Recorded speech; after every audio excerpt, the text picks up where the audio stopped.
Alright guys, I thought I'd give you a quick update in regards to the Adventure 5M. This is the regular version on Pro, of course, because not enclosed. And my S1 Pro that's been customized a bit. So, I'm going to give you, once that's done, I'm going to give you a quick side-by-side view in regards to these two prints. Now, I wanted to make them with the same filament, so I'm taking my time with this one. They're both going to be printed at a 0.15 layer height, 20% infill, 3 walls, 3 top and bottoms. Except that this one finished in 3 hours and around 3 hours 35 minutes approximately.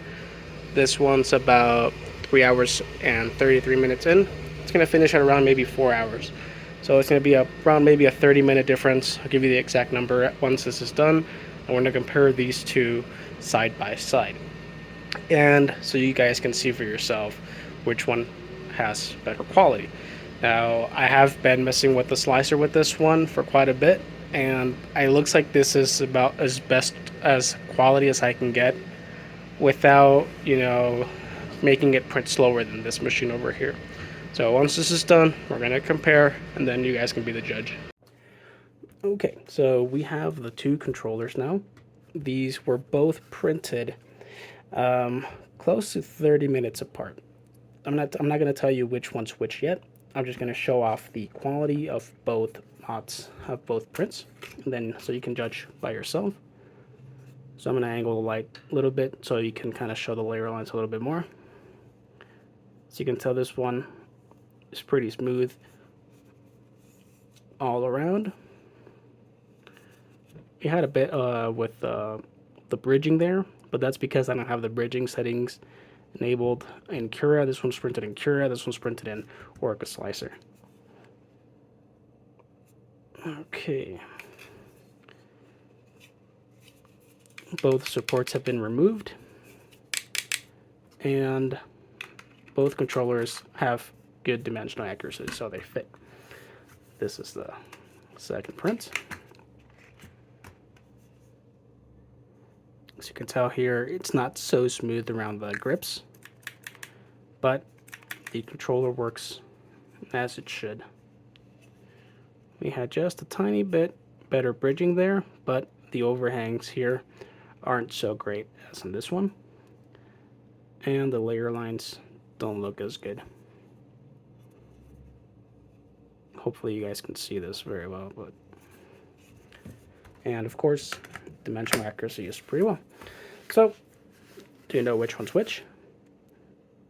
Go ahead and vote in the description or something. But this one was printed in 3 hours and 26 minutes, and this one was printed in 4 hours 17 minutes. So the difference is not too far apart, but it is there. And so this one was printed on the S1. This is the S1 Pro, labeled right there if you can see it, and this one was printed on the 5M. Now, in regards to quality, I do believe the S1 Pro, in my personal opinion. Leave yours down below if you think otherwise. I believe my S1 beat the 5M in regards to quality. Now, the 5M, this one should have printed faster still. And remember, the 5M can print up to 600 millimeters per second. My S1 Pro, I've only tested it for around 300 at the very most, and just infill. And this one, of course, has higher accelerations. My S1 Pro is only limited to around 2.5 to maybe 3,000 in accelerations. So the only reason why this did not print much faster than this one is because the cooling. Unfortunately, the cooling on the 5M is not very good.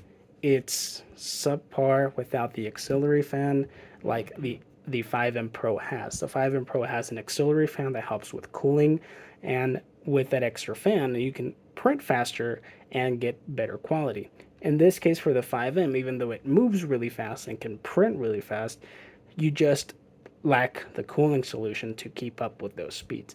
Now, on the S1 Pro, I do have custom mod for dual 1515 blower fans, which really helps a lot in me pushing that speed and getting good quality out of it. So the only other thing there is that one thing that I couldn't really fix on the 5M is these layer lines showing. So this thing has a bit of a texture on the grips. I'm pretty sure you guys can see that there. And on the S1 Pro is really smooth, even though it's a bed slinger versus a Core XY printer. I'm just not sure exactly why. I just couldn't seem to fix it even by retensioning the belts for the bed. But for some reason, all my prints are coming out with these little layer lines showing up, and that texture, you can feel them. You can't really feel them on the S1 Pro, even though both of them were printed with identical, not identical settings, but they're both printed at 0.15 layer heights, 3 walls, 3 top and bottoms, and I believe it's 15 or maybe 20%. The info's the same. I forgot which one it was. And regardless, the S1 Pro still looks better, but it could be because I have done a lot of tuning to it, and the 5M is relatively new to me in regards to that motion system as well. But regardless, I believe my S1 Pro, even though it's slower, takes the win for this one. It just seems like a cleaner print, and I just don't want to slow this one down anymore. But it really needs a beefier cooling solution so you can print faster. Now, here again are the two up close, so you guys can see those layer lines. But yeah, but that's really all I want to show you guys today. If you have any further questions, just put them down in the comments down below.